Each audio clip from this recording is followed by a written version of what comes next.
প্রকাশ্যে এসে আগামী নির্বাচনকে কেন্দ্র করে এক চাঞ্চল্যকর বক্তব্য দিল শেখ হাসিনা।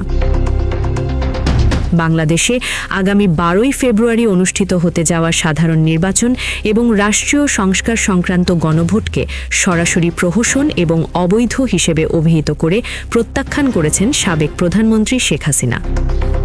বর্তমানে ভারতে অবস্থানরত আওয়ামী লীগ সভাপতি এক বিশেষ অডিও বার্তায় এবং দলীয় নেতাদের মাধ্যমে এই নির্বাচন বর্জনের ডাক দিয়েছেন।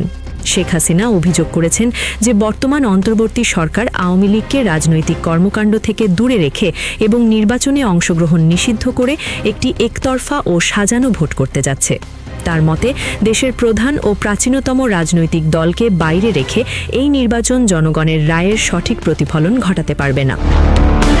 একই দিনে অনুষ্ঠেয় জুলাই সনদ সংস্কার সংক্রান্ত গণভোটকে শেখ হাসিনা গণপ্রতারণা হিসেবে বর্ণনা করেছেন। তিনি বলেন, সংবিধানের মৌলিক কাঠামো পরিবর্তনের এই চেষ্টা অবৈধ এবং জনগণ এই হ্যাঁ না ভোটের প্রহসন মেনে নেবে না।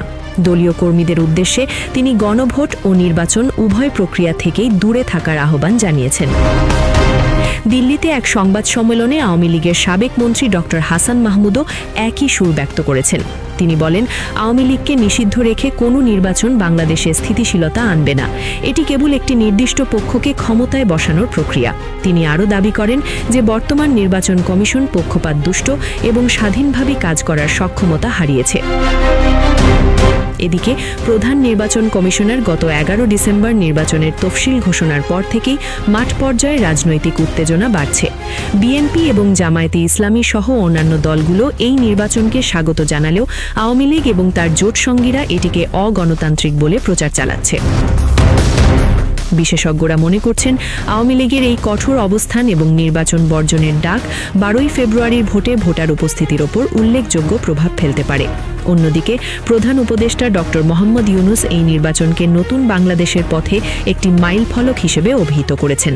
শেখ হাসিনা তার বক্তব্যে ডক্টর মোহাম্মদ ইউনুসের নেতৃত্বাধীন সরকারকে খুনি ফ্যাসিস্ট চক্র বলে আক্রমণ করেছেন। তিনি দাবি করেছেন, এই সরকার জনগণের ভোটে নির্বাচিত নয়, তাই তাদের কোনো সংস্কার করার অধিকার নেই। তিনি অনতিবিলম্বে সকল মিথ্যা মামলা প্রত্যাহার, দলীয় নেতাকর্মীদের মুক্তি এবং একটি নিরপেক্ষ তত্ত্বাবধায়ক সরকারের অধীনে আওয়ামী লীগ সহ নির্বাচনের দাবি পুনর্ব্যক্ত করেছেন। রাজনৈতিক বিশ্লেষকরা মনে করছেন, শেখ হাসিনার এই কঠোর অবস্থান নির্বাচনের দিন বড় ধরনের অস্থিরতা তৈরি করতে পারে।